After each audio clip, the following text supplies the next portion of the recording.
like everything is like going on in all different levels, like so many levels we can't even talk about.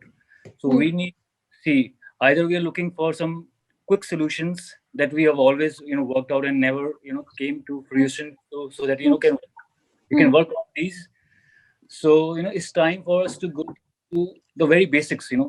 Why even like everything is being like started. If in what I'm saying is all these moments that we've been going on from all so long, it has always been for one thing. How to oneself, that one person that makes a moment, with their how they're using their, like, how they're using their different aspects of their mind which we are not using, to become one with the environment, the nature. That's how we can bring the other beings with whom we are fighting. So there's no fight between the government and everything, because everyone is working in a system which is not like in sync with the nature. That's why everything is being seen like it is not working out. So it's everyone's time now to see what one can do, because earth is not out there somewhere, to take care of. It is from us. This our physical self is the earth itself, and our family, our they are the earth people, with whom we live. So if we can't take care of ourselves and our environment, then how we can take care of things that we are looking for the future, right? So the future can only be seen if we are aware of our basics, from where we are launching these solutions. Are they going to bring that into that oneness, that resonance that we are all here for, to experience and express to this way? So my point is to go to the basics, to to find any solution for permanent solution, if I'm if I say so in that way. Um, I don't know whether the earth believes in permanency.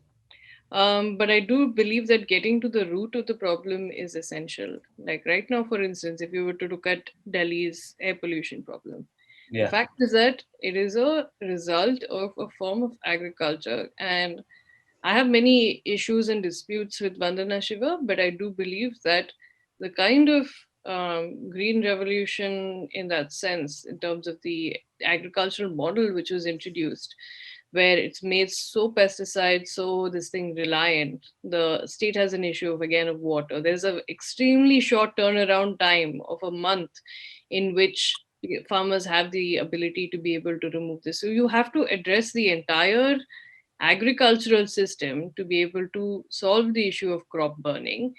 But again, it's an issue which is not necessarily only so the Punjab farmers say that Yeah. we pollute or we burn stubble once a year. You guys chalao industry throughout the time. You can't follow odd even for, like, let's say even 2 months. So then there's also the issue of personal responsibility, and there's the issue of how do we design cities, right? Like looking at Yeah. the US, for instance, America without the car is not invisible. You, if tomorrow petroleum were to run out, America would come to a halt. There is Yeah. no kirana dukan, Exactly. on the side of the street. There's no mandi where you can go and Yeah. buy something.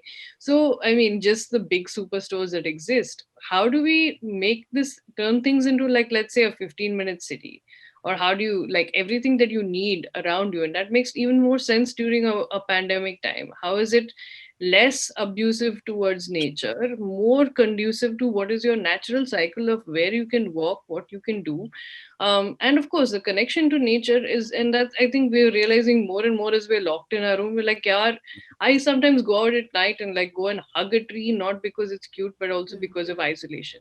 The spaces that we're looking at where we can meet are in outdoor open spaces, and how many we're realizing that that's something that's missing in our lives, right? So that connection is having to be renewed, which is why we have as many people turning out as we do.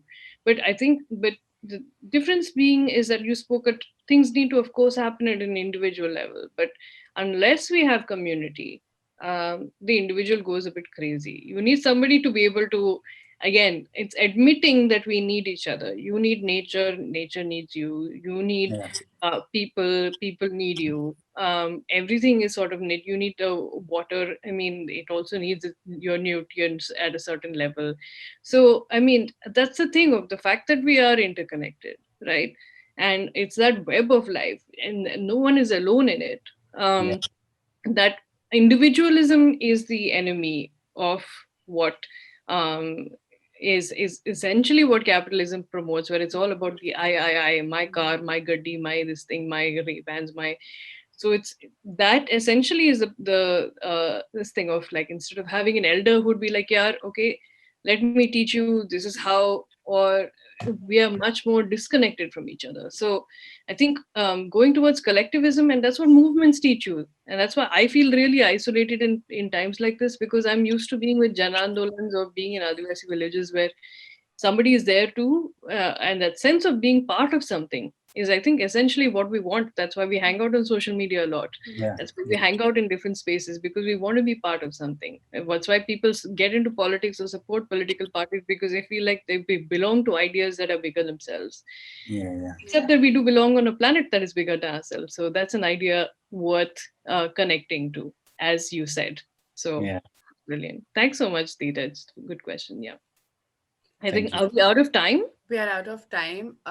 So this meeting comes to an end here. Thank you so much, everyone, for joining Welcome. in.